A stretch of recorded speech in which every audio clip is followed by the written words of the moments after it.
Hello, everyone. Welcome back to another episode of Gaming the System, the podcast where three intersectional feminists examine gaming and games through a feminist lens. Today, I am your host, Matt, and I'm joined by my friends Alex and Jem. Before we get started, if you want to support us, you can subscribe to our Patreon at patreon.com/gamingthesystem for some exclusive content, or you can send us a one-off donation via PayPal to our email address, wearegamingthesystem@gmail.com. So, this week we are discussing allyship, what we can learn about allies in the gaming world, and how we can transfer those lessons from our in-game experiences to the real life, because that's what it's all about. It's about building a team, choosing a goal, achieving the goal, and that is something that gaming is the very embodiment of, because we're always the main character. We always have a job to do, and most of the time you need other people to do it. And if you don't necessarily need them, it get you to your goal faster.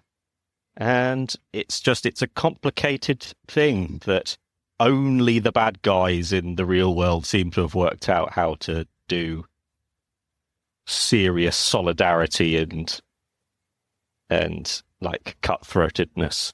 But I think it's harder when you're on the progressive side of things, because you care about people, and it's harder to be as cutthroat as you can be in gaming. But I'm sure we'll come into that as we go along. So the first question is, what is an ally in a game? What counts when you're plowing your path through the game? What do you think? This person is my ally.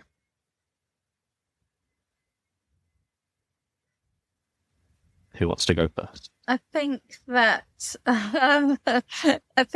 it's basically an NPC who generally supports what your goals are, who probably shares your views on things, but mostly is going to shoot things for you, or point you in the right direction, or provide you with gear to help you get through the game, or provide you with advice and knowledge and power. So something like a friend or a work colleague or a partner, somebody who's there. Yeah, somebody who's got your back. That's what I think. Yeah, I'd agree there, definitely. I was wondering whether it might also include people like traders, or traders who give you better rates than other traders maybe. And there are other types of characters which involve monetary transactions, which I'll get onto for a later question. One of my most favourites, but I'll come back to them. But yeah, I mean, it could be even a character who's there for moral support, encourages you on your quest, so gives you positive encouragement. But yeah, I think it could be any number of different things. That's what's so interesting about lots of different game genres as well. I like to think of it as, an NPC who aids in achieving your goal. And it makes it sound quite like a simple thing of, it's simple, you build a team and you work in one direction and you achieve the goal. But obviously it's much more difficult than that. And depending on how well written the game is, the relationship between you and allies could be really, like, it doesn't need to be anything other than they're a functional thing for you. Like, I've been playing Fallout New Vegas, and I completely by accident came across one of the companions, and he's a sniper.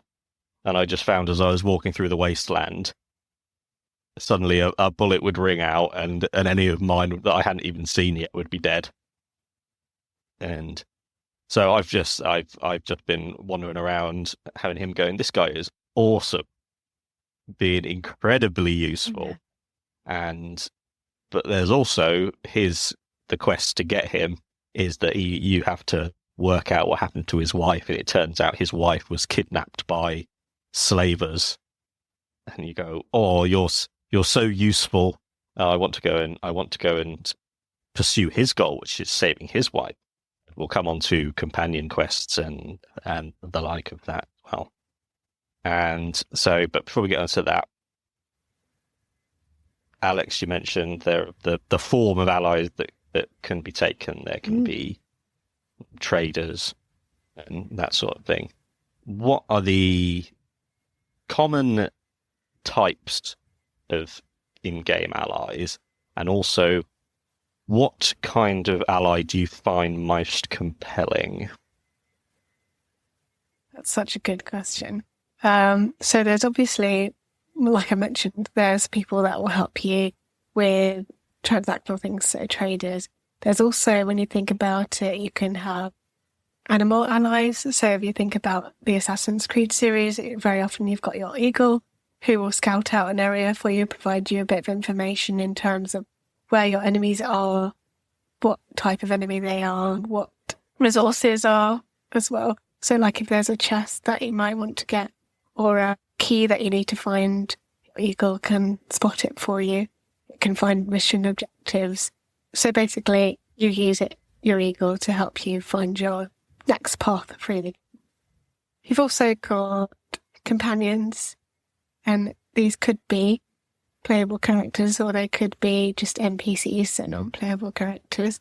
There's a slight difference when you think about an ally, and then also you've got types of quests where you would feature companions, so you could have an escort quest, and that's slightly different because I think in that category of mission, sometimes your ally is more of a hindrance than a help, especially if they're very slow, which is one of my least favourite types of quests. They keep dying a lot and they don't do anything useful. So yeah, any character that can help you get out of a tight spot. It might also be a group. So again, using Assassin's Creed as an example, Brotherhood had the mechanic where you could bring in your assassins, the Brotherhood of Assassins, to come and basically kill everyone you could see, and then you could make your way through to your next part without having to do so much of the killing. That's always quite fun. But yeah, or you could have someone to bounce ideas off of. Obviously, it would be scripted. In something like, say, Uncharted, you've got Sully, you've got Chloe, etc., for your character to kind of flesh out conversation and build up plot points and that sort of thing as well. So they can also be used as a device to further the story or to deepen the lore of a character as well, and help you get to know your playable character a little better as well. Yeah, absolutely. I mean, all of the above. I just thought about in Rayman, you have one of those ones. You had like a little, I can't remember what it was, like a little sprite type thing that used to be able to go and trigger things for you. And there's a couple of games where you have that kind of thing that can sometimes be played by another person, but isn't a fully playable character. Yeah. It has a very specific role.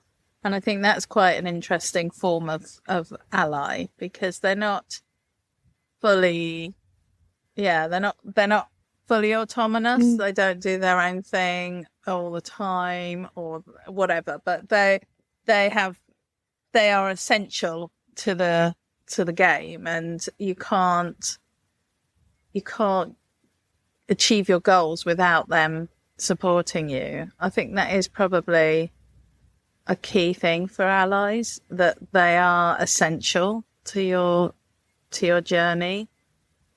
I think you've got things like, you've got the sort of found family ally, the sort of, Karlak would probably fall into that list. I was also thinking about the idea of sort of allies that maybe aren't allies, not like false allies, but ones that you have an uneasy alliance with, that you join forces with because you have a shared goal for that for that relatively small amount of time, and then you might go your separate ways, or they might not be somebody who you would always want to support or want to help. I can't. I had a thought about an example, but it's just escaped my brain. So if it comes back to me, I'll share it. But I also think, yeah, like in Baldur's Gate, the dog, I can't remember his Scratch. name now, but he Scratch, was yeah. really, Scratch. I think he's an ally. And even though he did have a really good purpose and a really good benefit to bringing him out with you, because he would sniff out secret loot and things. So that was always, it was always good to have him there. And also he would provide another target for the enemies. But you didn't have to worry about him dying, because he would literally just pop up back at camp. I think he just ran off if he got killed. So, but I think he was also there as moral support and to create a positive atmosphere back at camp, which I think is also what allies can do. They can provide you with a bit of an emotional boost, and when the game can be a bit tough, either because the story is tough or because the challenges are tough, it's nice to go back and talk to your friend or your dog or your horse or whatever. And I know people who play games just for the pets that they get in them, but for the joy of that. And I would say that they are also allies. So I think it is a very varied category, really. I've just thought of another one, actually, from Star Wars Jedi, Fallen Order and Survivor. The little droid that you have on your shoulder, BD, is it BD1? Little BD. And the lights on the back tell you like how much health your character has left, which is really useful. But also he's really handy for like opening doors and scanning. He loves to scan to give you lore about the world as well. And he's just really and chirpy. And you can chat to him and he goes to you, and he's so like a little, he is basically like a little dog or cat on your shoulder, but in droid form. And he like crawls around. He can go jump off your shoulder and tell you to come and look at something and different things like that. But yeah, that's definitely another form of ally there. I think pets are the purest form of ally you can have, because they're not going to work with you unless they care about you. And the best pet, I think, probably in the history of gaming is Fenrir in God of War. Yep. It's beautiful. For God of War, we did an entire episode, me and Alex, just about the animals in it, because the animals are such a... You can tell that literally everyone in the studio must have had pets in order for them to portray animals in this way. The critical thing for me that I think is the most important area for us to explore and consider is that imperfect ally, the ones who it's easy to be an ally to someone like Karlach. It's hard to be an ally to someone like Minthara or any number of Lae'zel, any number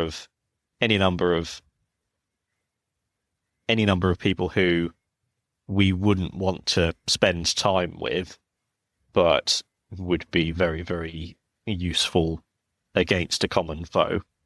And that's a particular type of ally that I find really interesting, because in Baldur's Gate 3 they're all forced together by the worm in their head, and none of them know exactly what to do. Some of them have got ideas, and you just decide, and you can decide to go on your own, but all of them go. And the fact that you have to save Lae'zel first, which makes an impact to her, and you save Shadowheart, and Because what we need to know is, how do we get everyone that can fight alongside us? And I'm going to bang on about union stuff again, is it's easy to talk to people who are on the same side of you, who agree with you. The hardest thing is getting the people who disagree with you on lots of things on board for the particular fight, I think. I think you can also have weapons and equipment as an ally. Think of it like that, because this bit really came from in God of War, when they're in the God of War Ragnarok, there are berserkers who are basically like the Valkyrie mini bosses from the first game, and they're all people that Mimir knew and hated, and he was on this. This was Mimir's vendetta of revenge and hatred, and Kratos was going along with it too, because he could recognize that Mimir needed. This was a path that Mimir was on that he needed to walk down. And basically, Mimir comes to the realization that he doesn't want to kill all these berserkers because of the revenge he wants to, because they're dangerous. It needs to be dealt with to protect people. And then the final bit of the quest, one of the best bits of writing in it, is you get the hilt of the sword that belongs to the head berserker, who's the most evil berserker ever.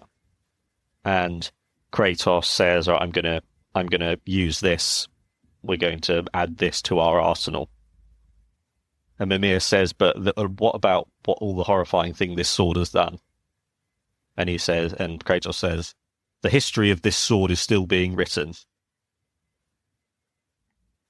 So from this point onward, just like with him, just like with the Blades of Chaos, it's reached a point where it's right now they're in the right hands, going towards the right purpose. And if we can apply that to people, that's the way forward. And it's also an issue with the feminist movement, is how do you get men on board? Which is because men, speaking from personal experience, we have a lot of shame and we have a lot of things that we're not proud of. And the worst thing that can happen is to go, "Oh, I want to help," and go, "You disgusting man thing, get away from me." That's tricky. But I'm sure that'll bleed conversations as we go along. Right. So this part is not about our favourite characters yet. I'm not moving on to that quite yet. We're looking at what makes a character go, I am glad that this person is alongside me in this. What makes you go, all right, why would you choose, if you've got a selection of people to choose, why do you choose them? And if you're forced to have them, like in a more linear game, like in God of War or in The Last of Us, what makes you go, oh, I'm better for having this person along? That they would basically die for you. It's probably a good starting point. I think my main inspiration for that part is probably Lydia from Skyrim, who did die for me. And then I reloaded it because I was sad that she had died. Yeah, I just really liked her as a companion character, because she just was like super loyal to your character for some reason, and just kind of stuck by you, gave you like lots of positive energy and stuff. She basically, when you talk to her, she'd be like, "Yes, Manouche, I'll do anything," and you're like, "Oh, all right then, I must be good," and you kind of go on like that. Although having said that, Lydia does have two sides to her, where if she does get involved in combat, she's often not always very effective and kind of gets in the way, and you can end up killing her by hitting her. You know, she's just in your way a lot. So there's kind of two sides to Lydia as an effective, but also ineffective ally in that sense, in the combat sense at least. But the loyalty, I'm on board for sure. Yeah, a sense of loyalty from an ally is good from a Skyrim-esque type game, I would say. I think a companion or an ally that has skills that your character doesn't, but that you need, also is really useful. Like, this is going to be a random example, but one of the Wallace and Gromit games, Wallace could do certain things and Gromit could do other things, and you had to get Gromit to do certain things to be able to move on to next areas. Obviously, Wallace was taller, so he could jump higher, that sort of thing, from what I remember. But yeah, I think characters that complement each other's strengths and weaknesses are really good to have on board.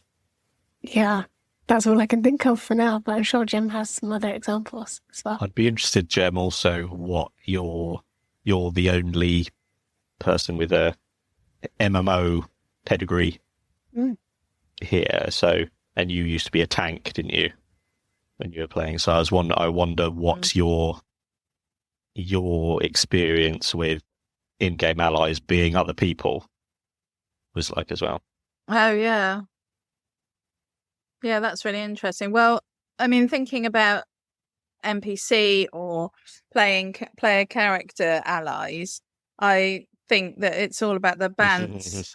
It's all about the conversation. That's what I really like about my allies, that you're going to have good conversation with them, that they're going to chat to you as you potter about in the game, because I think, as I said, you know, they can be there for sort of emotional support, to make the game more fun, to lighten up the heavy moments, to give you insight. And I think that that's one of the things that I really enjoy and I really like from an ally. And that's what makes me say, yeah, you know, I'm really pleased I brought this character along with me. I'm really pleased I chose this character.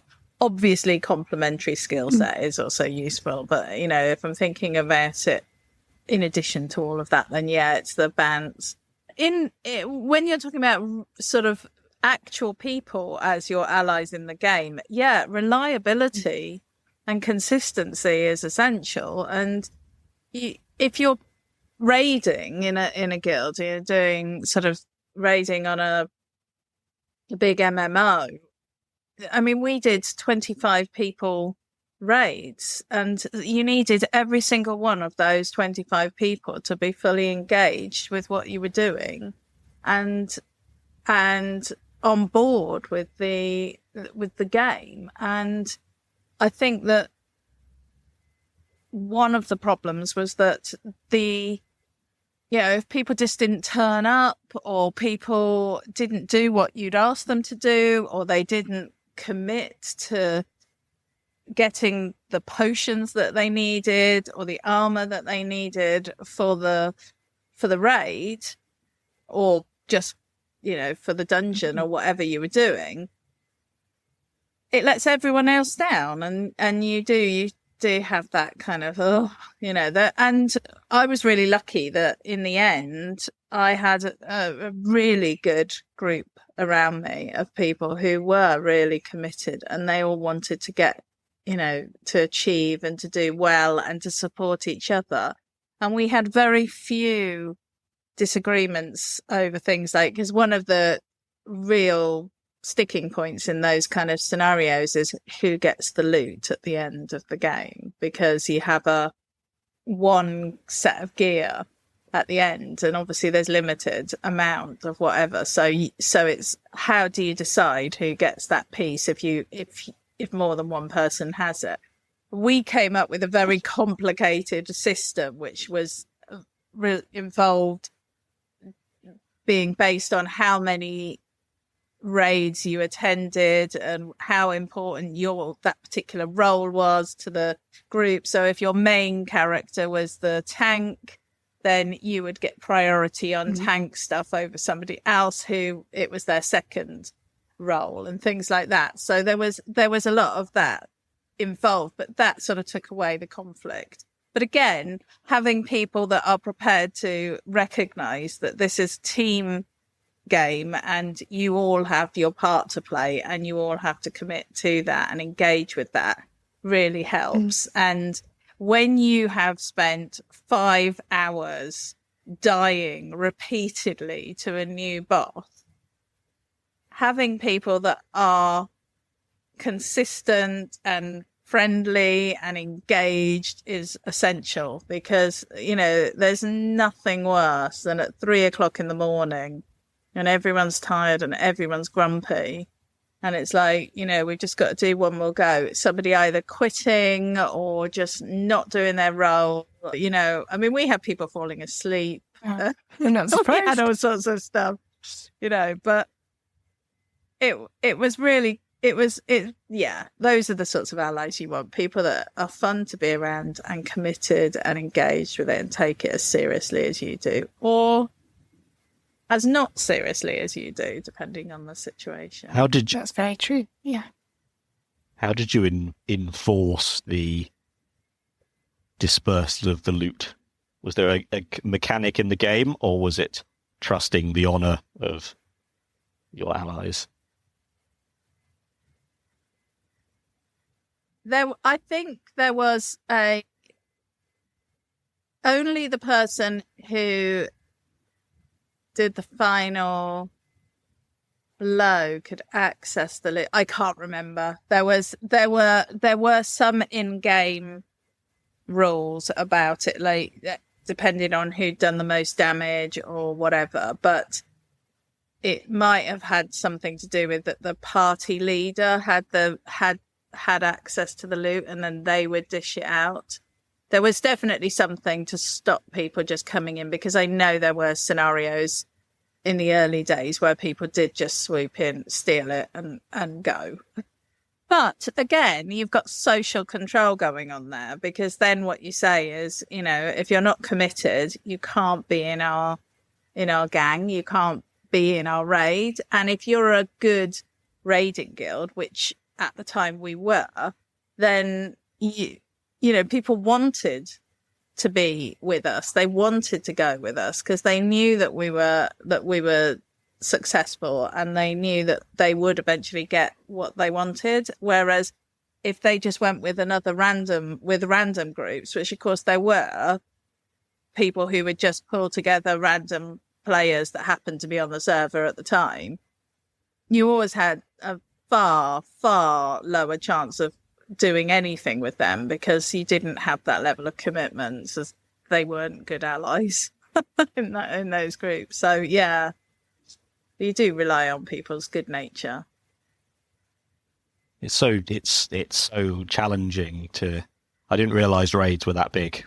I thought it was only like four. No, neither did I. Four That's people. That's a huge amount of people. Yeah, and.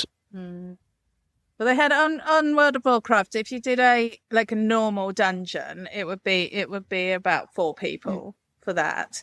And then they had 10-man, unfortunately 10-man and 25-man, but let's say person raids. So yeah, you could and certain, depending on the loot that you would get in a 10-man raid was not as good as the loot you would get in a 25-person raid. So it was kind of worth doing it. But yeah, 25 people all on Vent which used to be the voice chat system, is crazy. I definitely agree that commitment, everyone being equally committed to something, is absolutely critical to consistent success, because if it's based around one person being driving force, then if that person goes down, then everything goes down. Whereas you need people bringing different. We've all got different levels of energy. It's like what we do. If one of us is having a bad day, then the other two step up. And then when that person's feeling good and then someone else is having a bad day, they step up. And it's not one person. If one person has a bad day, then everything goes back.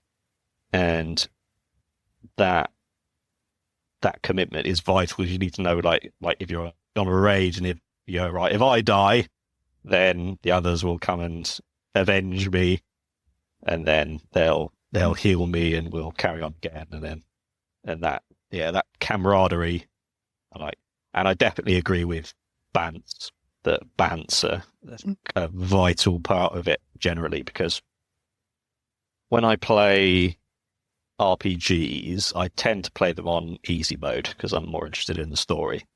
And that makes the companion's actual gameplay impact far less important. So I focus on the characters that I enjoy their company. And it's such a... So I'm thinking Baldur's Gate 3 and Dragon Age are probably the two best in terms of the banter between... It's not just banter between the character, and sometimes the character doesn't speak. The banter between the other characters, between your companions, is so ripe for wanting them to be around. And a particularly fabulous line for Dragon Age 2 is there are videos on YouTube of the compilations of all of the dialogue between the different companions as you go around. And one of them's Isabella and Aveline, and Isabella's this saucy pirate wench, and Aveline's this buttoned up, always wearing armor captain of the guard. And they just roast each other constantly. Of Isabella calling Aveline big girl, and Aveline calling her a strumpet, and Aveline says, "Oh, I invited you to our party, to our engagement party, because she's getting married." And Isabella says, "Oh, I didn't think you'd want me there." I said, "Well, I invited you. Why didn't you come?" And he said, "Well, what about when you have kids one day? You can't have them. They'll be going, 'Mummy, what's a strumpet?'" And Aveline says, "I'll just point over to you." Just, it's so good. But there's this wonderful undercurrent of they do like each other, really. They take the piss out of each other and they get angry with each other, but there is that soul underneath. And I think the perfect, well, the best written companions are the ones that you would have them in the party just because you like their company, and they are useful in a particular way, but they're not all powerful. So I remember I didn't like Astarion very much when I first met him, but him being an assassin was so useful, because you could literally send him in to start each battle, have him sneak in, then have a massive critical hit on someone, and then you're off to the races. And then you learn about him, and then you want to treat him like a scared puppy. And then there are characters who are extremely useful, but I don't like them at all, like Gale. He was really, really powerful, but utterly insufferable. I'll tell you what to do with some of the ones you don't like as much. If most of the Baldur's Gate characters have very deep pockets in that, you can use them to put stuff in their inventories. So I was doing that quite a lot with companions. I'd leave at camp. I'd be like, send to Gale, like send to Lae'zel, and you just have all this stuff that you'd pick up that you didn't want to be encumbered with, but you could send it to people at camp, or so very handy in that way as a storage closet, essentially, in human or otherwise form. I'd like to go and find all the most disgusting magical items to feed Gale. Yes. Like a goblin's a pair of pants. Insatiable hunger. Yes. God, I hate him so much. Oh, you're So very strange. mean about my husband. Sorry. Mm-hmm. At least I like your real husband. I think it would be worse if it was the other way around. That is true. Right. We hope you enjoyed that episode of Gaming the System. If you want to support us, you can donate to us through our PayPal by sending it to wearegamingthesystem@gmail.com if you want to send us a one-off donation. If you want to donate to us monthly, you can subscribe to our Patreon at patreon.com/gamingthesystem. Until next time, bye-bye.